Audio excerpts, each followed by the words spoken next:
Алматы облысының әкімі Марат Сұлтанғазиев өңірлік коммуникациялар орталығында өткен брифингте өңір дамуын баяндады. Соңғы 3 жылда аймақтың даму көрсеткіштері жақсарып, елдегі ең серпінді өңірлерге айналды. Әкімнің мәліметінше өнім көлемі 6 триллион теңгеге өсіп, облыс республикалық рейтингте 10-шы орыннан 5-ші орынға көтерілген. Барлық негізгі салаларда оң динамика сақталып отыр.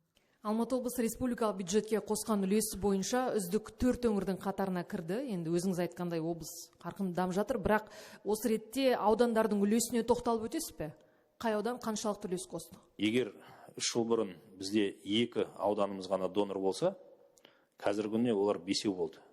5 аудан өзін өзі толық қамтып, ары қарай облысқа да көмектесетін жағдайға келді. Ол өте жақсы көрсеткіш деп ойлаймын, өйткені бізде бар болғаны 9 аудан 2 қала ғой.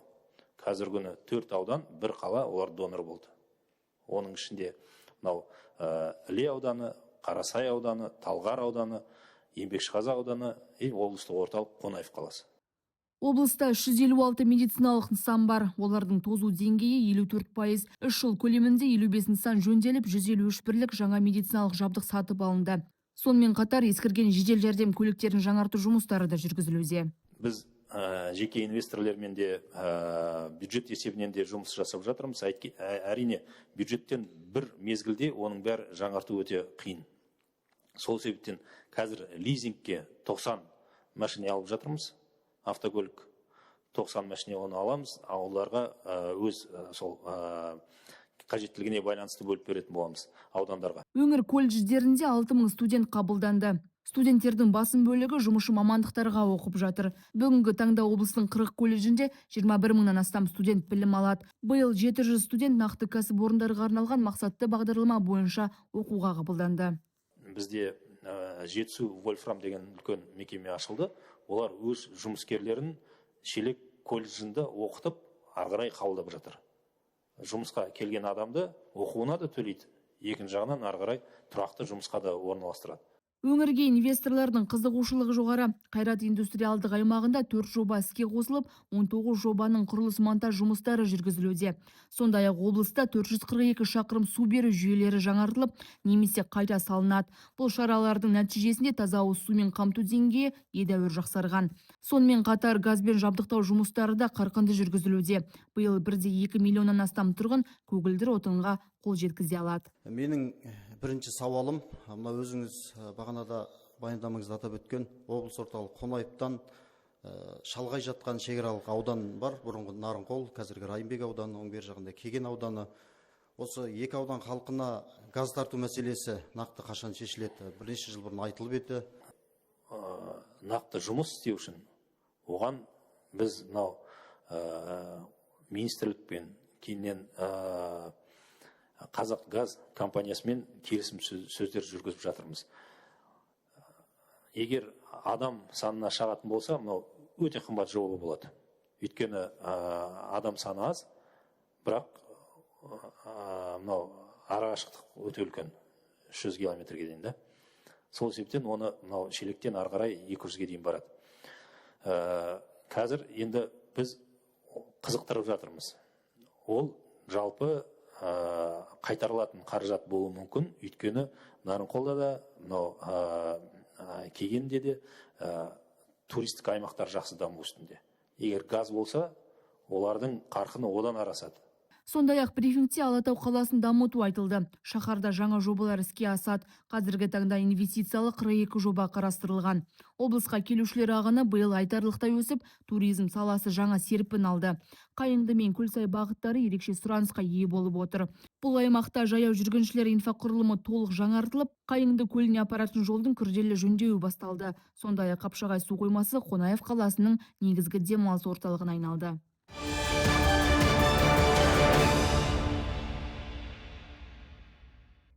Еліміздің еңбек және халықты әлеуметтік қорғау министрі Светлана Жақыпова Алматы облысына жұмыс сапарымен келді. Жиында жұмыссыздық деңгейі мен жаңа жобаларды іске асыру мәселесі талқыланды. Өңірлердегі жұмысты тиімді үйлестіру жөнінде бірқатар ұсыныс жасалды. Министр әлеуметтік төлемдердің уақытылы және толық көлемде беріліп жатқанын атап өтті. Биыл Алматы облысында 405 мыңнан астам тұрғын 340 миллиард теңгеден аса қаражат алған. Қазіргі уақытта жаңадан енгізіліп отырған тәсілдер бәрі де Алматы облысының мекемелері қосылып, жаңа цифрлық шешімдерге бірыңғай цифрлық платформа деп айтып отырмыз.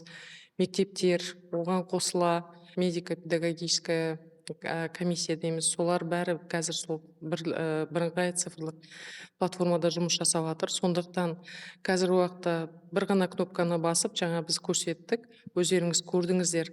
Мысал келтірсек, қанша мектепте, қанша мүгедектігі бар балалар оқиды, 4000-нан аса балалар мектепке барып жүр. Ол нәтиже деп айту керек оған. Кездесуде тұрғындар министрге әлеуметтік көмек алу, жұмысқа орналасу, зейнетақы және жәрдемақылардың рәсімделу жөніндегі сұрақтарын қойды. Мен осы 2025 жылы жоғарғы оқу орнын бітірдім осы ветеринар мамандығы бойынша. И өзінің мамандығым бойынша шағын бизнес ашайын деп Қонаев қаласындағы Мансап орталығына жолықтым. И қазіргі таңда жастарға грант бөлінбейді екен. Сол жастарға грант бөлінетіндей қылсаңыз. Қазіргі уақытта ұлттық экономика министрлігі күллігі бағдарламаларды өзінің қарамағына алып, администрирование полностью идет через Министерство национальной экономики. Бизнес проектіңізді бәрін алып, біз енді Астанаға барғаннан кейін әріптестерімізбен кездесіп, сізге бір қолдау көрсетуге тырысамыз. Тұрғындар көтерген мәселелер бойынша тиісті мекемелерге тапсырмалар берілді. Жаңа цифрлық жүйелер мен қолдау шаралары халыққа көрсетілетін қызметтің сапасын арттыра түспек.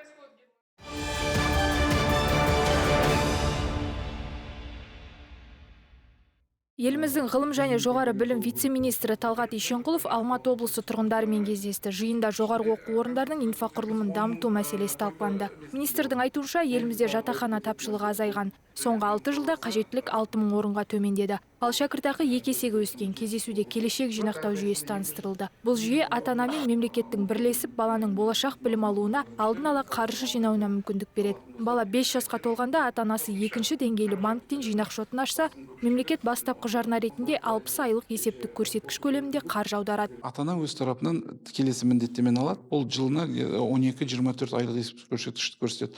Ай сайын болғанда міндетті түрде айына салу емес, жылына жинап бірден салуға да болады. Осындай жағдайда мемлекет тарапынан осы жинақталған қаражатқа банк берген кәдімгі проценттен бөлек, соның үстінен 5-7% тағы да үстемақы тағы да қосылады. Қазақстанның білім беру бағдарламасына шетелдіктерде қызығушылық танытып, серіктестік орнатып келеді. Мысалы, былтыр елімізде шетелдік жоғарғы оқу орнының 10 филиалы ашылған. Қазір Қазақстанда жоғары білім саласына халықаралықтандыру аясында шетелдік жоғары оқу орындарының филиалдары ашылуда.